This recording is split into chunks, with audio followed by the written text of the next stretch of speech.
shooter, and Perkins not a range shooter. Real difficult to create spacing with this unit on the floor. Tony Allen's had to play a lot of big minutes with Ray Allen's foul trouble. Garnett inside to Rondo. Rondo, nice touch up and under and draws the foul. He gets up in the air a lot. Sometimes you think he doesn't know where he's going to go, but he makes something out of nothing. And he'll go back to the free throw line. And you look at the foul difficulties, a host of players with 3. And Ray Allen with the 4th. Rondo to the line. Here's one area that Rondo struggles. He is not a good free throw shooter, has not been. They say that, again, one of the reasons is because his hands are so big. A lot of big guys have that trouble. We talked this story earlier. Jerry Tipton found right up in the Lexington Herald when he covered him in Kentucky, said the fanaticism with the Wildcats is so crazy that a guy called in on a talk show once and recommended hand reduction surgery to improve Rondo's free throw shooting. They are sick about their team down there in Lexington. Whatever happened to just suggesting practicing? Shoot it underhand. Yeah, through repetition, attempting to master your craft. Whatever happened to that? How would you even go with hand? You have to chop off bones? Garnett picked up his 2nd foul that last one. Shot clock at 6. Ryan on the drive, blocked from behind by Tony Allen. Gasol though picks it up.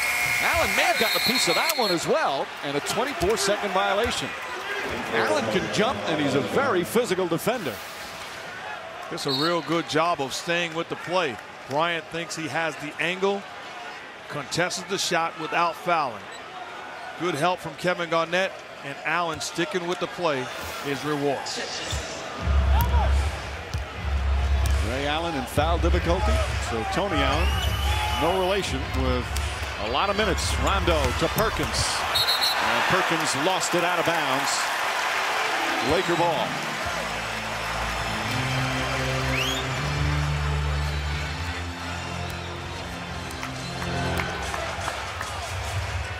The Los Angeles Lakers, knowing they need aggressiveness, have been the more aggressive team so far here in game 1. And Gasol is fouled. Free throws for Pau Gasol. Rondo picks up his first personal.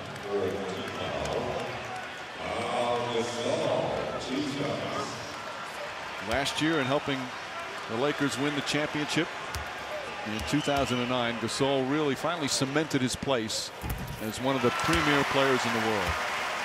And this year he's had another fabulous season. A great rebounder. His ability to score is the second man. As we said earlier, maybe the best passing big man in the NBA. He signed a 3-year extension this year, so he's going to be a Laker for a long time. He's still just 29 years old in his 9th year, and his 3rd year here with LA. Gasol and Kobe Bryant both signing extensions this year. Pierce jump shot. Nice soft touch for his 3rd field goal. But I like that, putting Paul Pierce into pick and rolls. He drove away from the screen right there, but that's one way to get that big body of Artest off Pierce and create some space. Celtics have definitely picked up the defensive intensity here in the 3rd. Ryan, a good look that time, wouldn't go. Artest. Rondo hurt himself on that play. Bryant flips it up over Perkins. Talk about soft touch. He's got 18.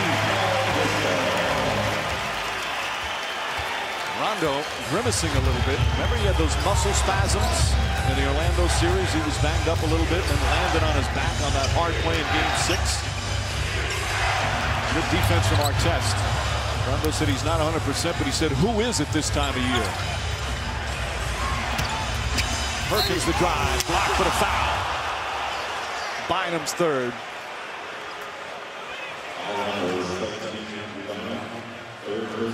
Certain guys you bounce off of, it hurts just a little bit more.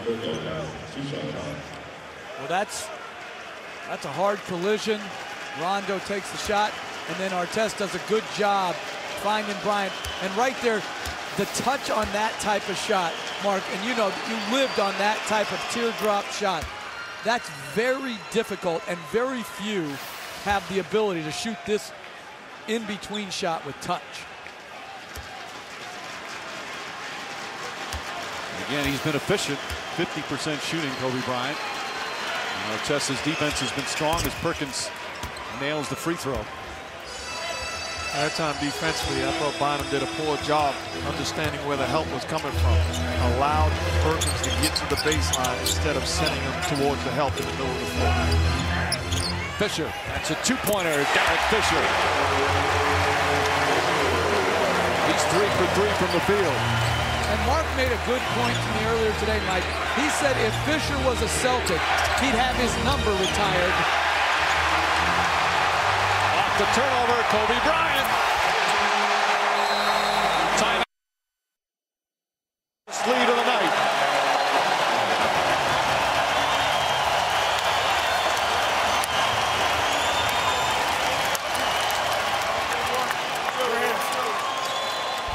ESPN's presentation of the NBA Finals on ABC, brought to you by Toyota, moving forward. The G Series, Gatorade has evolved. Get 'em to the Greek from the producer of Knocked Up and Superbad, in theaters tomorrow. And Nike Basketball.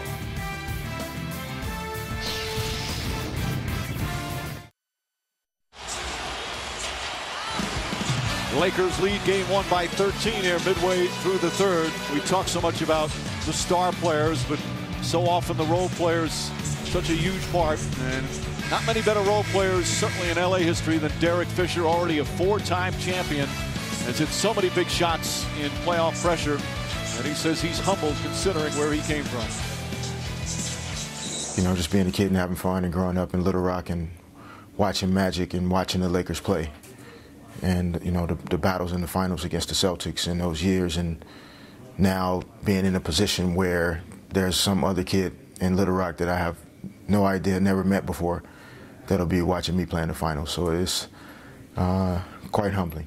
His 14th year in the league, 35 years old. He's not going to make an all-star team. He's not going to be in the Hall of Fame. But what a great career he's had, and what a great role model that he is. Such a class act, a tough guy on the court, but a class act. And I totally agree with what Coach said, because when you look up at the Lakers in the Raptors, those guys are Hall of Famers as Kevin Garnett knocks down the jump shot, and all-time greats. But when you look at Derek Fisher's body of work here as a Laker, he is a true champion and deserves to be up. No, he does not deserve to be up there with the Lakers. He would deserve to be up there with the Celtics, because if you put him up, then Ori has to go up. Why? Because he was every bit as important in his years. And then you have to put Byron Scott up, because he's just as every bit as important. So if he played for the Celtics, I agree he should go up, but not here where it's so selective.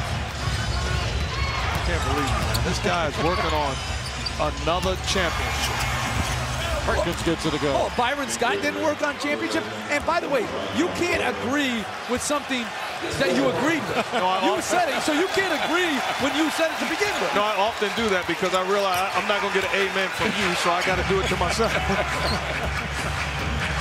One of the great things about Fisher, last 5 years, he's played in all 82 games. He's one of the most durable players, yet one of the oldest. Gasol, nice move inside, slowly having that strong all-around game.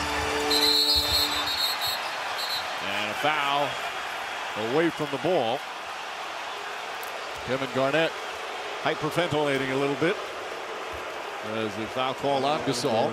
Let's take a look at the replay.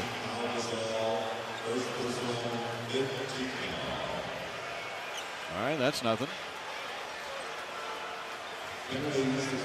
He just flopped. That's actually exactly what it is, a flop by Pau Gasol. He got called for the foul. You know, there's been talk over recent years is could they call a flop a violation? It's been something debated. It'd just be so hard to do that. I like that. Call a foul on him. If you're not going to stand in there and guard